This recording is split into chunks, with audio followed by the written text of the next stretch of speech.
What's up, everybody? It's your boy Sir Q, and I am back again. This is part 2 of the Real Housewives of Atlanta review special. Hit it!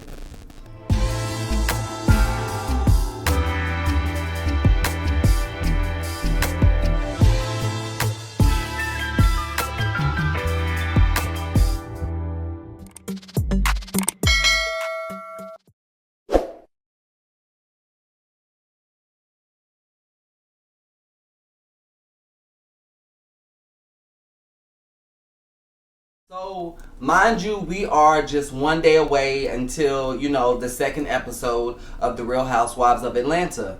And let's just say there is still a lot that we need to unpack. So, I want to just go back to the Britt Edie and Kenya Moore of it all. Now, looking at the first episode, right, this is where you begin to see where things somewhat unfold, right? The beginning stages of it all, mind you. And I don't know, I feel because, Kenya was amongst a lot of the newbies, right? So I feel in that moment when Kenya had arrived to Shamia's birthday party / white party, I feel that Kenya was somewhat trying to size up the ladies and kind of get a feel of who it is that she possibly would need to be up against. I felt like that was her way of setting the tone of what is soon to come later on this season. And I'm gonna be honest, I want to be devil's advocate when I say that I honestly feel like Kenya didn't have any ill will intent. And I'm just being open and honest here because I feel as if Kenya was clocked in. I feel like Kenya knew not only, is she coming there to mix and mingle amongst the ladies, but she's also coming to, try to steer the pot, if you will, the best way she possibly can. And we all know that when it comes to Kenya, that she can be very strategic. And it's not a bad thing because you have to keep in mind that, we are the audience. We're watching the show. We're trying to, see things unfold and stay engaged. And I feel as if that's where Kenya is always clocked in. Kenya is always, she's there to work. Again, yeah, it's a show.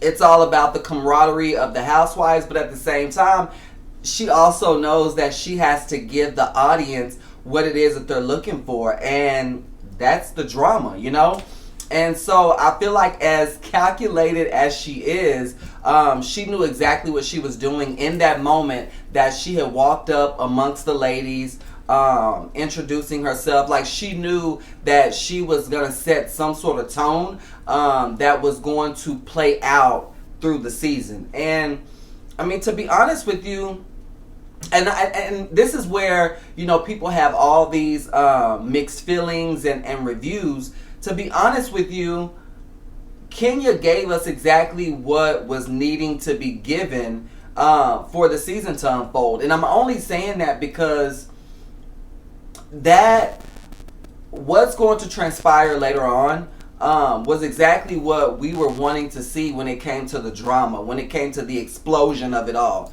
And so I feel like Kenya had to put herself on the line in order to produce a really good season.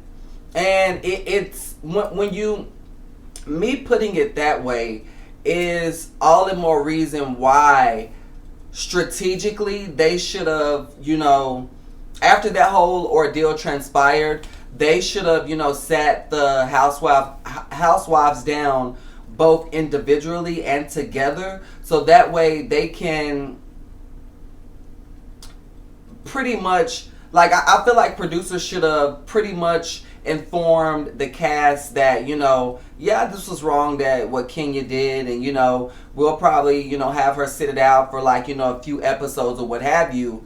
But at the same time, Kenya did deliver. Did she go a little bit too far? Of course she did. But I mean, she gave us drama, and that's exactly what we were looking for. And I'm gonna say this, and you know, and I hate to be this person, but because let me just be honest and let me just be clear. When it comes to Britt Eady, mind you, she is a beautiful individual. I like how she came on, you know, to the platform. And you know, she does have a lot going for herself, you know.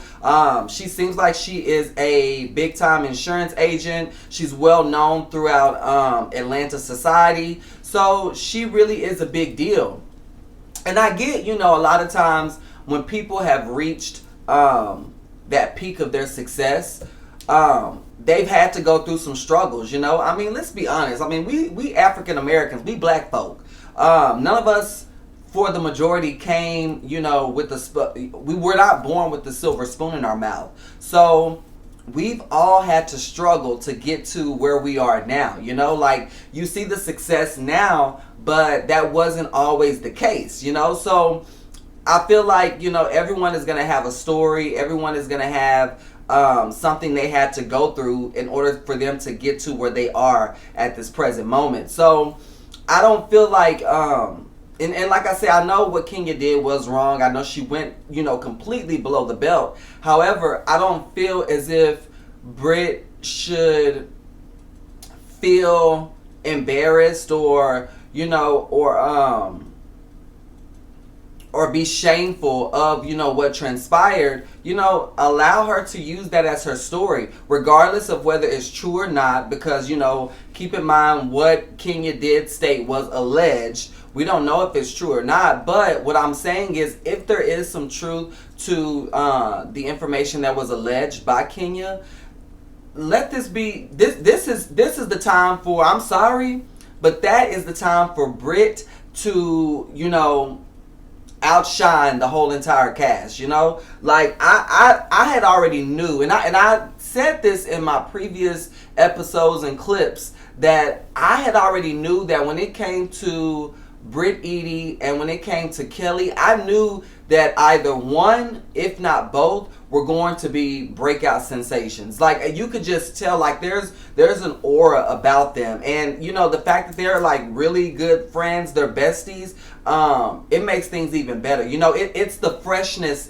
that, you know, we're looking for within the dynamic of the group, especially now seeing that this is a new dynamic of the Atlanta Housewives. I feel like, you know, they are a breath of fresh air. And yeah, you know, it's always going to be, it's one of those things that I always say, when you sign up for reality TV, you have to be ready for whatever is going to come your way, whether it's good, bad, or indifferent, because, you know, you're now exposing yourself. You're putting yourself out there to, you know, the public, to the audience, to us, you know. So when things do come to play, and let me just be honest, it may, whatever, you know, her past is, whatever it consists of, it may not have actually, you know, come from Kenya. It could have come from any other outside source. You know what I mean? Like, one thing I will say is, when you get onto the Reality World platform, people will start researching you, and they will start pulling up things that you forgot that you could have even done. So whether it had been Kenya or just a rando, something would have eventually come out. But you control the narrative at the end of the day. I mean, you are on that platform just the same as Kenya and all the other housewives. You're able to control that narrative. And even if it was something bad, you can turn your story into something good, and it will resonate, and it will reach out to the audience like it's nobody's business. Like, that, to me, I feel like that's the reason why, you know, you're on this platform. You're on this platform to not only exploit yourself, but you're also on this platform to make a stance, make a difference, and let people know who you're all about. You know, be that representation, you know. So But again, don't misconstrue what I'm saying, because I'm not saying that what Kenya did was right. I'm not condoning what Kenya did, but you have to understand, in the reality world, in the reality TV world, what she did was she made TV, and even though we look at how production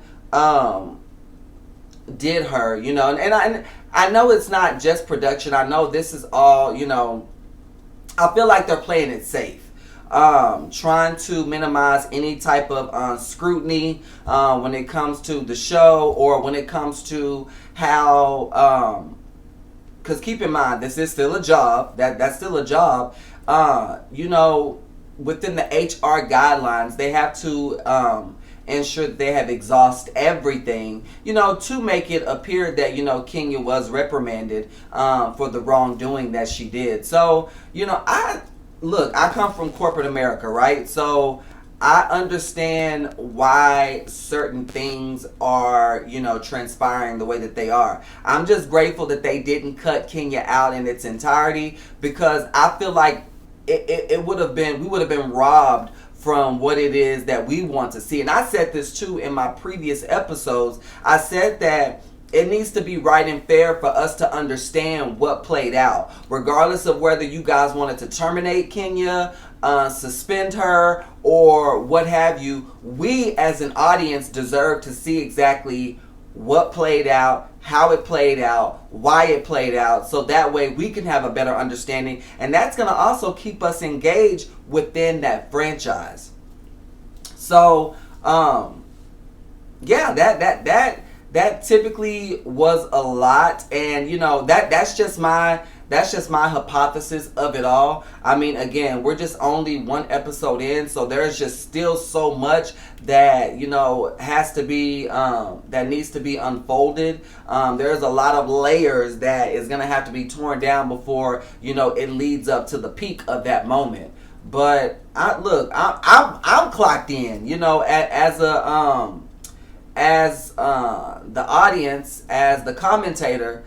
I'm clocked in to see exactly how this plays out, and I'm sorry, but I'm engaged. Again, Kenya she may have been demoted. She may now be on this show as a friend of, but you have to give credit to where credit is due. If it wasn't for Kenya and her antics, there's no telling how this season would have went.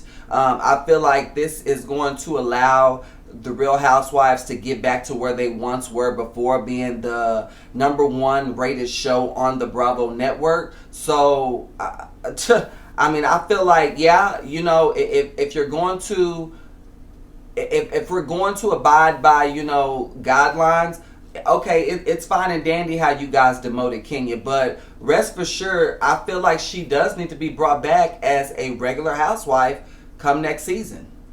Because honestly, how things are going to play out, she's going to be the main reason why we're clocked in and we are continuously staying engaged. For more information like this plus more, make sure you guys subscribe to my channel. Don't forget to like and comment as well. And a new episode is coming your way this week.